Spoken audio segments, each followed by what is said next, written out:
Bom, olá pessoal, nós somos do grupo Residência Pedagógica, né, que temos um vínculo aí com a Escola Mirella e com o professor Denilson, e hoje nós vamos dar a aula de Química Orgânica, ok?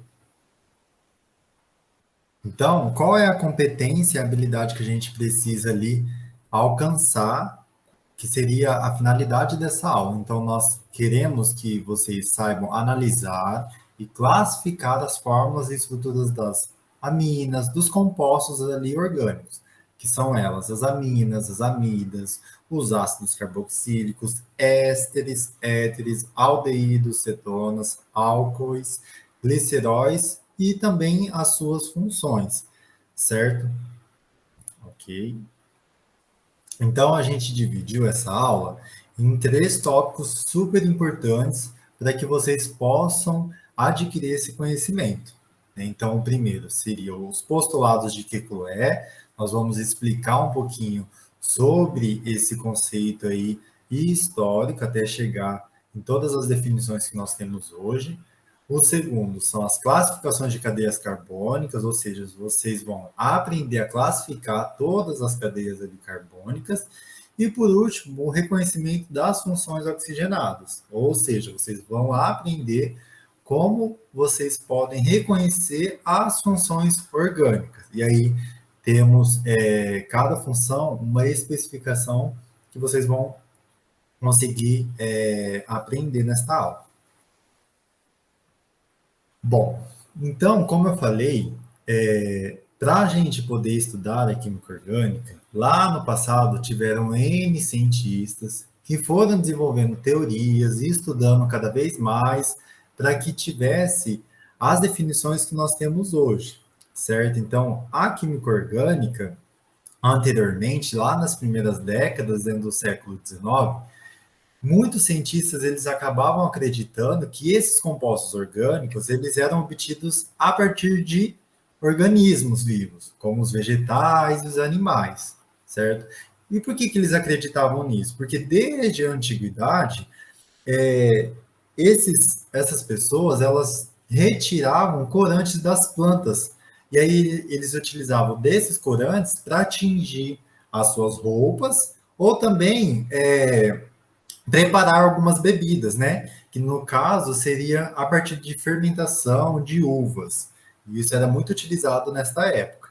E aí, conforme passando os anos, foram surgindo cientistas que foram estudando assim, com pouco uso de tecnologia, porque nem existia naquela época, esses compostos orgânicos. Então, nós tivemos o Wilhelm, que ele isolou um primeiro composto orgânico, e aí, conforme o passar dos anos, a gente teve contribuição de novos cientistas, que aí, juntando cada pedacinho dessas contribuições, nós tivemos as definições que nós temos hoje.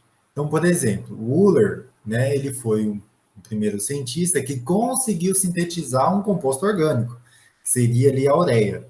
Então, já começou a derrubar aquelas especulações que os compostos orgânicos eram somente a partir desses organismos, né? E aí eles puderam enxergar que era possível sim sintetizar compostos orgânicos, certo, pessoal? Então, o que acontece? Esses três cientistas, tanto o Kekulé, o Cooper e o Butelerov, qual foi a principal causa para eles estarem aqui? Né? A gente está falando deles. Eles estudaram a teoria estrutural das ligações químicas. Então, o Kekulé teve a sua contribuição, o Cooper também, e assim o Butelerov também. E aí, juntando esses três cientistas, eles desenvolveram conceitos essenciais, né, para a compreensão dessas ligações químicas, principalmente centrado ali no átomo de carbono, certo? E aí, em geral, esses cientistas falavam em comum? Que os átomos, eles podiam formar números fixos de ligações, certo? Então, entre os átomos, as ligações, elas dependiam dos seus números de valência, né? Então, por exemplo, Se o átomo possui 4 elétrons na valência, eles diziam que, então, o átomo ele faria 4 ligações. E a gente vai ver que isso é realmente verdade. Ok, pessoal? Então, vamos lá. Aí, o que aconteceu? Foram desenvolvidos, como nós conhecemos hoje, os postulados de Kekulé, e eles são divididos em alguns tópicos. Então, o primeiro postulado, ele diz que o carbono é tetravalente, ou seja, ele vai fazer 4 ligações covalentes, e elas podem ser estabelecidas dessas formas que nós descrevemos. Então, por exemplo, aqui nós temos as ligações do carbono, então ele pode fazer 4 ligações simples. Nós temos o esquema aí do metano, né? Então são ligações simples, por quê? Porque ele tem essas 4 ligações covalentes. Pode também ser 2 ligações simples e uma dupla. Então, cada risco desse que está no esquema, ele indica a uma ligação. Então, nesse segundo esquema, nós temos 2 ligações simples e uma dupla. E se nós contarmos cada risco, nós vamos ver que tem 4 ligações aí.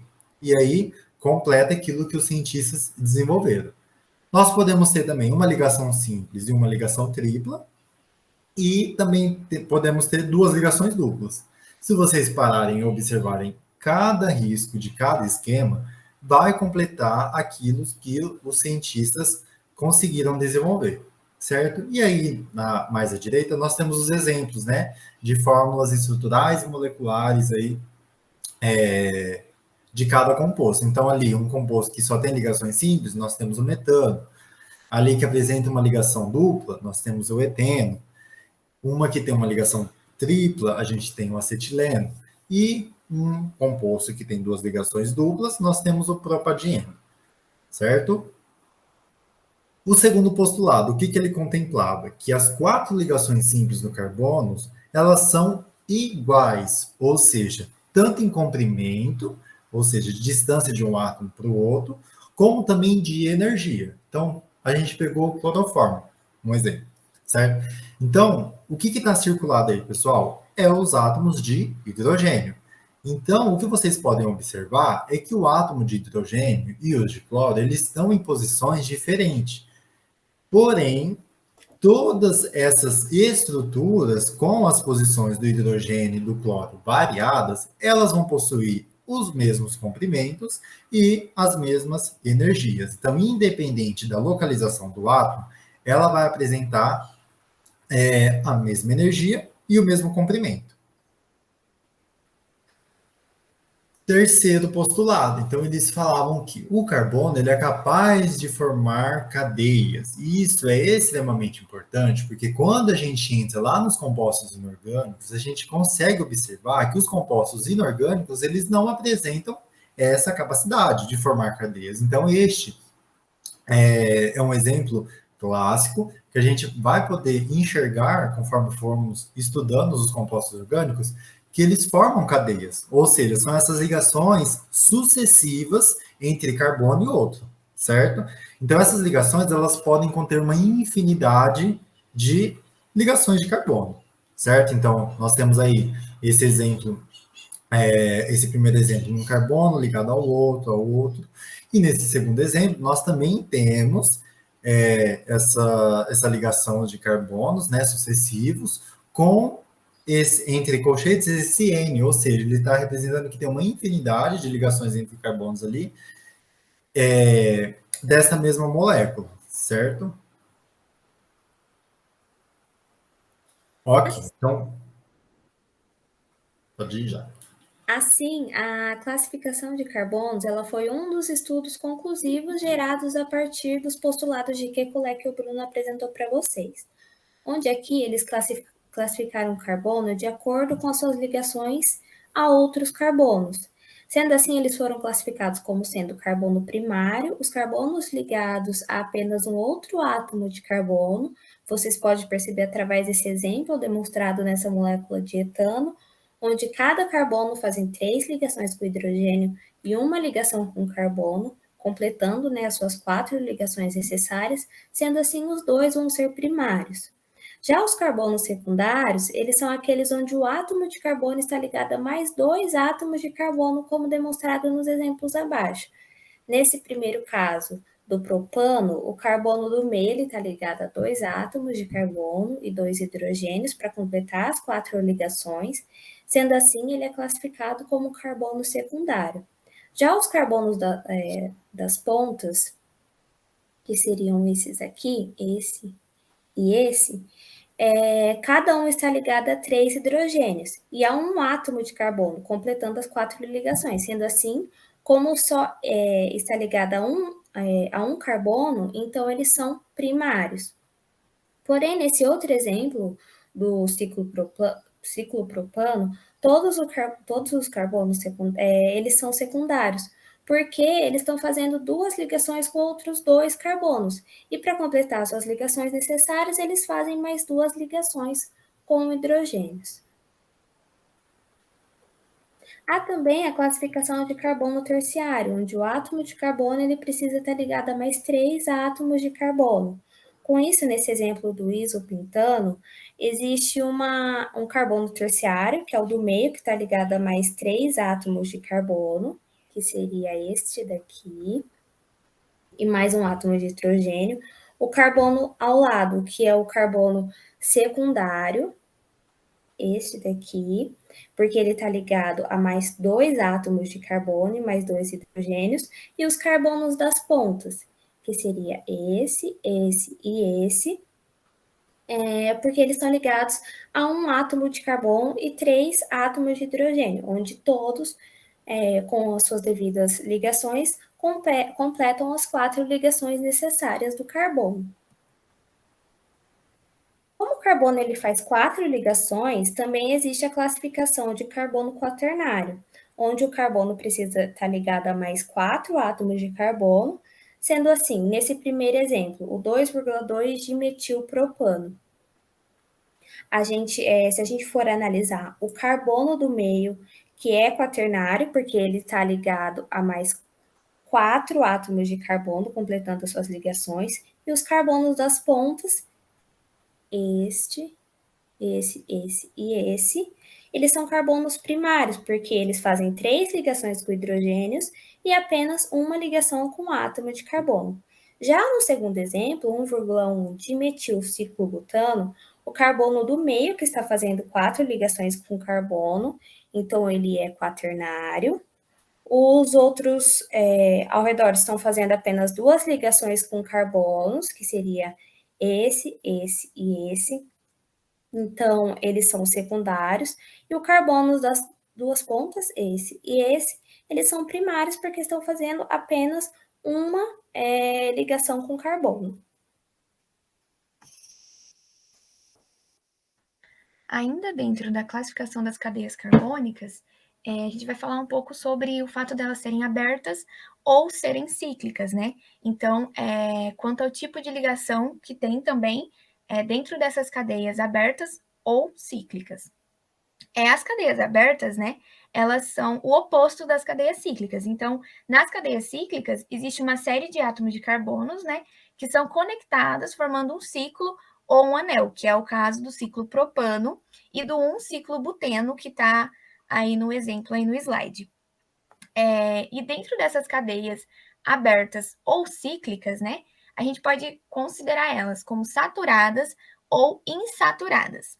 Nas cadeias abertas saturadas, a gente tem o exemplo do propano, que é um composto, né, que possui 3 carbonos e possui apenas ligações simples entre esses carbonos. Então, é isso que classifica o propano como uma cadeia aberta, né, e saturada.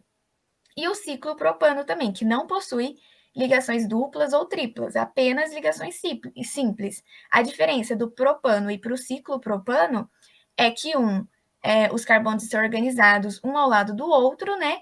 E no outro está formando um ciclo, por isso que é considerado uma cadeia cíclica. E as insaturadas são as cadeias, né? Que possuem ligações duplas ou triplas, né? Ou seja, possui pelo menos uma ligação que não seja ligação simples.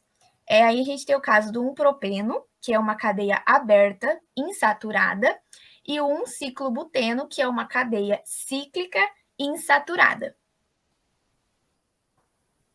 A gente também, dentro das cadeias abertas ou cíclicas, a gente vai falar sobre a presença de um heteroátomo. Esse heteroátomo, ele vai definir se a cadeia vai ser homogênea ou se a cadeia vai ser heterogênea. E o que vai acarretar essas definições? Quando não possui um heteroátomo, lembrando, né, que o heteroátomo é um átomo diferente do carbono ou do hidrogênio, né? Porque o hidrogênio e o carbono formam os hidrocarbonetos. Então, quando possui um átomo ali dentro daquela cadeia que é diferente desses dois, a gente disse que essa cadeia tem a presença de um heteroátomo. Quando essa cadeia é homogênea, não possui heteroátomos, né? Que é o caso da propilamina, né? Que só possui carbonos e hidrogênios em sua estrutura. E quando possui esse heteroátomo, a gente disse que a cadeia é heterogênea, que é o caso da 1-metoxipropano, que possui o átomo de oxigênio ligado ao primeiro carbono da estrutura. Ainda na classificação de cadeias carbônicas, a gente vai falar um pouco das cadeias aromáticas. Nas cadeias aromáticas, quando fala-se de cadeias carbônicas aromáticas, nós estamos falando de cadeia carbônica que possui os anéis benzênicos, né? E as principais características desses anéis benzênicos é que eles têm 6 átomos de carbono, um átomo de hidrogênio ligado a cada um desses átomos de carbono, então, consequentemente, 6 átomos de hidrogênio, 3 ligações simples e 3 ligações duplas alternadas entre si. E possui esse rostinho, essa carinha que vocês estão vendo ali do benzeno, né? Uma forma de dizer. Quando vocês verem essa estrutura, a gente estamos se tratando de um benzeno, de um anel aromático, né? Então, a gente está falando das cadeias carbônicas aromáticas sempre que vocês verem essa estrutura, né? Do benzeno. E quando a gente fala das cadeias carbônicas aromáticas, a gente pode classificar elas quanto mononucleares e polinucleares. As mononucleares possuem apenas um núcleo aromático e as polinucleares possuem mais de um núcleo aromático, né? Um exemplo de mononuclear é o benzeno e um exemplo de polinuclear é o naftaleno. Ainda dentro dessas estruturas aromáticas, a gente pode classificá-las quanto à disposição dos núcleos aromáticos, né? Que pode estar isolados um do outro e condensados um ao outro.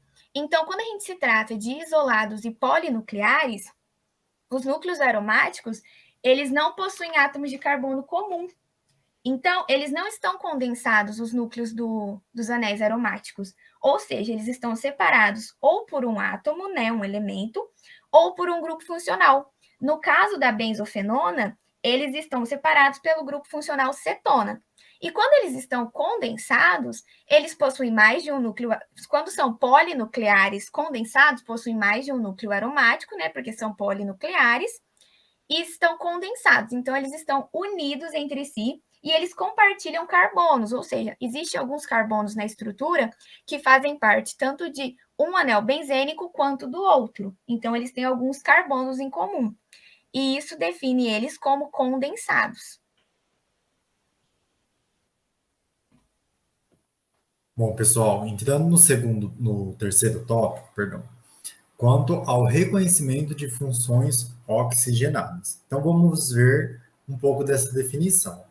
Essas funções orgânicas oxigenadas, elas vão representar um grupo, que esse grupo ele é bastante diversificado, e vocês vão ver o porquê esse bastante, porque nós temos N diversos compostos, né, orgânicos, e esses são constituídos principalmente de carbono, hidrogênio e oxigênio. Existem outros átomos, sim, mas vocês vão ver que a maioria dos compostos orgânicos vão apresentar esses 3 átomos, que são esses átomos principais. Eles vão formar grupos das funções orgânicas que nós conhecemos como os álcoois, os fenóis, os éteres, os aldeídos, as cetonas, os ácidos carboxílicos e os ésteres. E a partir deles vão dar origem a inúmeros compostos que conhecemos ali e que nós utilizamos até mesmo sem saber no nosso cotidiano. Daí nós temos exemplo, o metanol, que é um álcool, a gente vai conhecer, saber reconhecer essa função álcool. Nós temos o etanol, né? O etanol é clássico, o etanol lá a gente coloca utilizado como combustível, mas também hoje nessa pandemia nós estamos utilizando muito, né, para utilizarmos ali na limpeza das mãos. E nós temos um exemplo aí do hidroxibenzeno, que é um fenol, né? É um álcool cíclico. A gente vai saber reconhecer também este composto orgânico. Bom, então a primeira função oxigenada que a gente colocou aqui para vocês seriam os álcoois. O que seriam esses álcoois? Eles são substâncias orgânicas que contêm um ou mais grupos hidroxila, que seria o OH, ligados diretamente a átomos de carbono saturado. Lembrando que esses carbonos saturados seriam o que faz apenas ligações simples, ou ao grupo alquila. O nome oficial dos álcoois, de acordo com a IUPAC, para a gente fazer a sua nomenclatura, seria o seu, analisando o composto, né, seria o seu prefixo, que seria a quantidade de carbono presente na cadeia principal. O infixo seria os tipos de ligações entre esses carbonos, então, AN para ligações simples, EN para ligação dupla e IN para ligação tripla. E ele vai terminar com o sufixo OL. Então, nesse primeiro exemplo, a gente tem na cadeia principal 2 carbonos, então o seu prefixo vai ser ed. Como a gente só tem ligação simples, o seu infixo vai ser an. E com a terminação ol, então vai ser um etanol. Nesse segundo exemplo, na cadeia principal, a gente só tem um carbono. Então, se só tem um carbono, ele vai ser met, o nosso prefixo. Como só tem ligações simples, vai ser an, terminação ol, então ele vai ser um metanol. No terceiro exemplo, a gente já tem uma cadeia principal maior. A gente tem ela com 4 carbonos. Então, o nosso prefixo vai ser but. Como só tem ligações simples, então o nosso infixo vai ser an. E como a cadeia ela é maior, tem 4 carbonos, a gente precisa identificar aonde essa hidroxila está ligada. Como a gente pode analisar, ele vai estar no primeiro carbono. Então, a gente vai ter um butanol. No quarto exemplo, a gente também tem uma cadeia maior, que seria de 8 carbonos. Então, o nosso prefixo vai ser oct.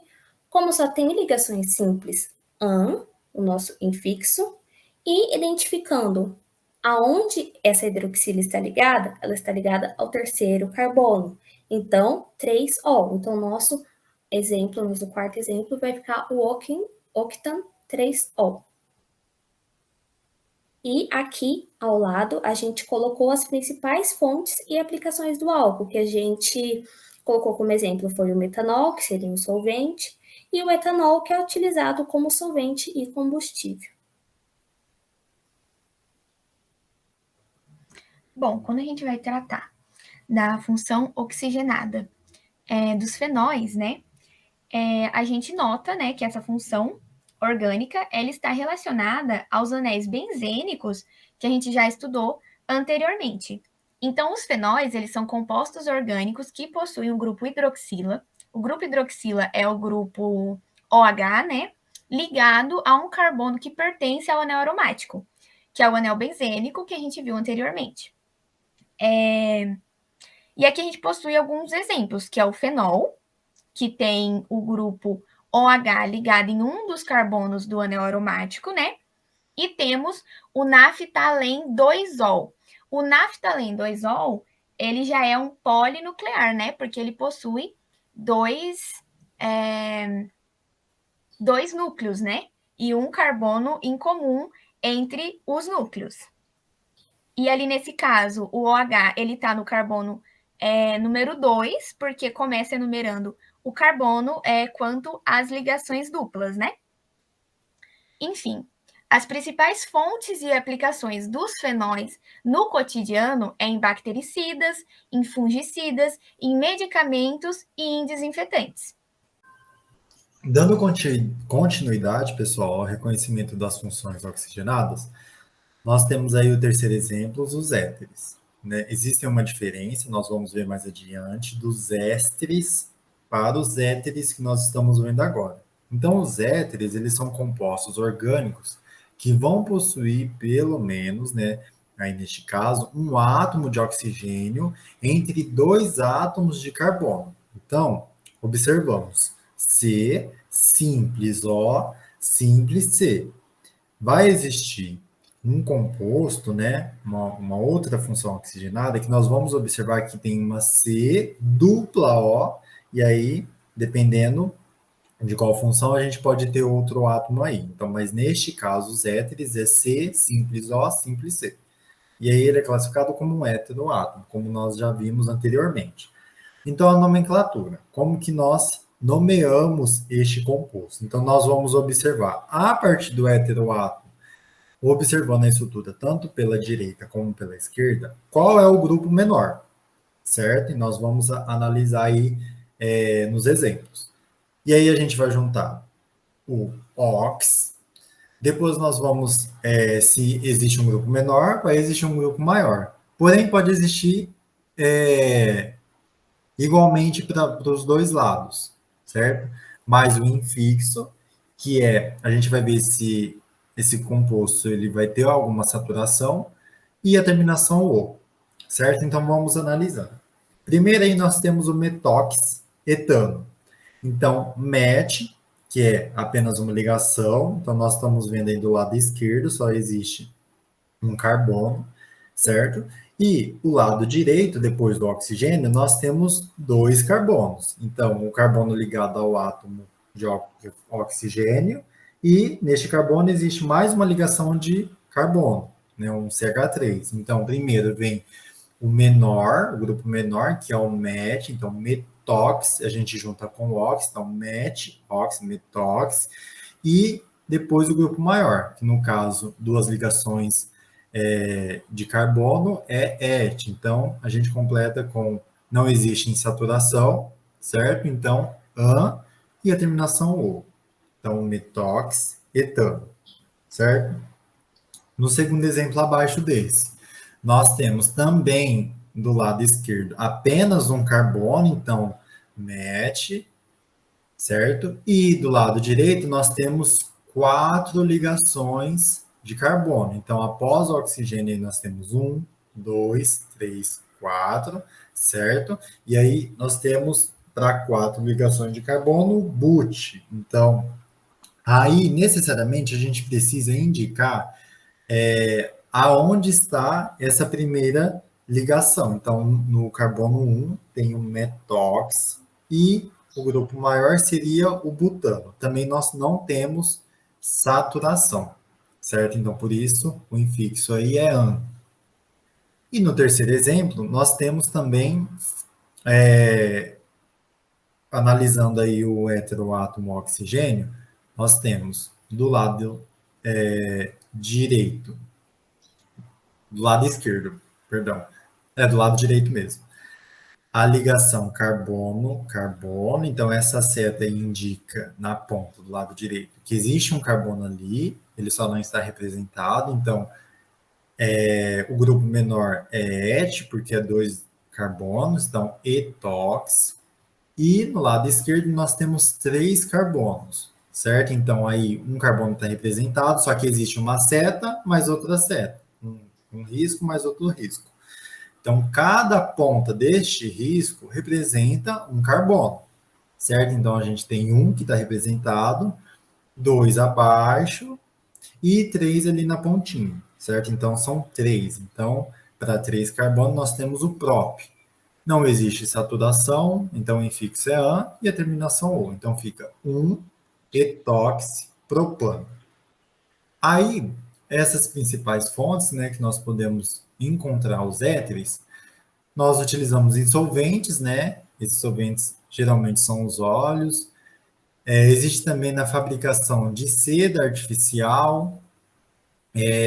Encontramos também nos anestésicos e também na preparação de alguns medicamentos. Agora, uma outra função oxigenada que a gente colocou aqui seriam os aldeídos. Os aldeídos, eles são substâncias orgânicas que contêm o grupo carbonila, que seria um C-O, ligado a um átomo de hidrogênio. O nome oficial dos aldeídos, de acordo com a IUPAC, para a gente fazer a sua nomenclatura, a gente vai analisar o nosso composto, vai identificar a quantidade de carbono, que seria o nosso prefixo, mas a gente vai ver se na sua cadeia principal possui ligações simples, ligações duplas, ligações triplas, formando o nosso infixo. Lembrando que ligações simples é an, ligações duplas em, ligações triplas in, e com a terminação do nosso sufixo ao. Então, no nosso primeiro exemplo aqui, na nossa cadeia principal, a gente tem 2 carbonos. Então, se tem 2 carbonos, vai ser et. Como só tem ligações simples na nossa cadeia principal, então vai ser an, o nosso infixo. Terminação ao, então vai ficar etanal. No segundo exemplo, a nossa cadeia principal, ela tem 3 carbonos. Então, ela vai ficar como prop, o nosso prefixo. Só tem ligações simples, então vai ficar an, com terminação al. Então, a gente tem o propanal. Já no terceiro exemplo, a gente tem 6 carbonos na nossa cadeia principal. Então, ela vai ficar como ex. Só tem ligações simples, an, terminação al. Então, a gente vai ter um hexanal. E por último, no quarto exemplo, como só tem um carbono, a gente vai ter o prefixo met, ligações simples, só possui ligações simples, então an, terminação al. Então, a gente vai ter um metanal. Uma das principais fontes e aplicações do aldeído que a gente colocou aqui é o formaldeído, que é o formol, que é utilizado na conservação de cadáveres ou peças anatômicas em laboratório.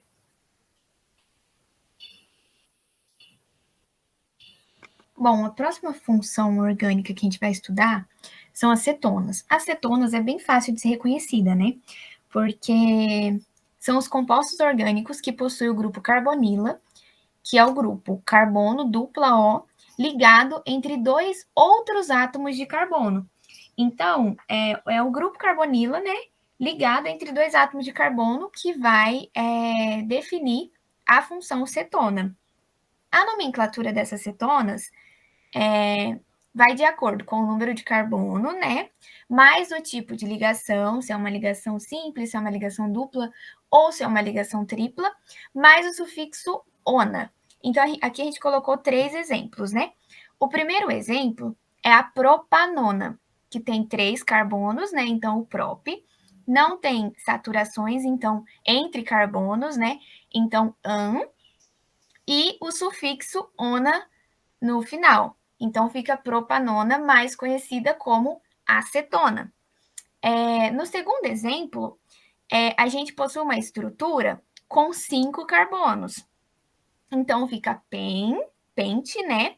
Também não tem saturações, então, an, 3, ona. Por que 3? Exatamente porque a função oxigenada cetona está no terceiro carbono. Então, a gente precisa identificar em qual carbono está presente essa função cetona. E no nosso terceiro exemplo, né, temos uma estrutura com 4 carbonos, então pente, também não temos saturações entre carbonos, an, 2 ona, exatamente porque a função oxigenada nesse caso está no carbono 2. As principais fontes e aplicações para essa função oxigenada que ela é a matéria-prima para a síntese de vários produtos. E quais são esses produtos? Os solventes de tinta, os vernizes que a gente passa para envernizar portas ou madeira normalmente, né? Esmaltes, né, que normalmente as pessoas usam nas unhas, e preparação de medicamentos também. Então, essa sexta função oxigenada são os ácidos carboxílicos, né? Então, são compostos orgânicos que vão possuir um grupo carbonila, ou seja, esse carbono ele vai fazer uma dupla ligação com o oxigênio e também vai estar ligado a um grupo hidroxila, que é um grupo OH. E aí, como que a gente nomeia esse composto? Então, primeiro vem o nome ácido, né, que vem de ácido carboxílico. mais o número de carbonos que vai ter naquela estrutura, mais o número de ligação e mais o sufixo. Neste caso, o sufixo para essa função é a terminação oico, certo? Então vamos lá. Essa função, ácido carboxílico, ligado a um anel benzênico, um benzeno, né? Vai ter, então, o ácido benzóico, então vem desse anel benzeno, mais a terminação óico, então a gente nomeia como ácido benzóico. O ácido acético, como a gente conhece lá do vinagre, ele tem essa estrutura, que é a C-O, simples OH, ligado mais um átomo de carbono, ou também o ácido etanóico, certo? E a terceira, esse terceiro exemplo, nós temos o ácido fórmico, né, que vem lá da formiguinha. E aí ele tem o C-O, simples OH, e não existe uma outra ligação de carbono. Ou também pode ser ácido metanóico, certo? E aí as principais fontes é encontrado no vinagre, como eu dei o exemplo ali do ácido acético, nas formigas, como tem o ácido fórmico, né, justamente por este nome, e também na fabricação de perfumes e corantes. Bom, agora na nossa sétima e última função oxigenada, a gente vai ter os ésteres. Os ésteres, eles são substâncias orgânicas formadas pela substituição do grupo hidroxila, que seria um H, que é um álcool, da carbonila, C-O, por um grupo alcoxila, que é um carbono fazendo ligações simples, fazendo uma ligação simples com o oxigênio. Então, essa função, para podermos identificar, ela vai ser quando no composto tiver um carbono fazendo uma dupla ligação com o oxigênio e uma outra ligação simples com um outro oxigênio. Lembrando que essa função ela é proveniente de um álcool. Então, o nome oficial dos ésteres, de acordo com a IUPAC, para a gente fazer a nossa nomenclatura, seria o hidrocarboneto, com terminação ato, di, e o nome do substituinte com terminação ila. Então, nesse primeiro exemplo que a gente colocou aqui, o nosso hidrocarboneto, ele tem 3 carbonos, então ele vai ser prop. Como só tem ligações simples, vai ser an com terminação ato. De, agora a gente analisando o substituinte. No substituinte, que seria essa parte aqui, a gente tem 2 carbonos. Então, se tem 2 carbonos, vai ser et, com terminação ila. Então, aqui a gente vai ter um propanoato de etila. No segundo exemplo, o nosso hidrocarboneto, a gente tem 2 carbonos. Como tem 2 carbonos, a gente vai ter um acetato. D, analisando o substituinte, tem 2 carbonos, sendo assim, vai ser et com terminação ila. Então, aqui a gente vai ter um acetato de etila. As principais fontes e aplicações dos ésteres que a gente colocou como exemplo foi os tecidos, poliésteres, solventes orgânicos e os medicamentos, como, por exemplo, o ácido acetil salicílico. Sendo assim, a gente terminou a nossa parte teórica das funções orgânicas oxigenadas para vocês.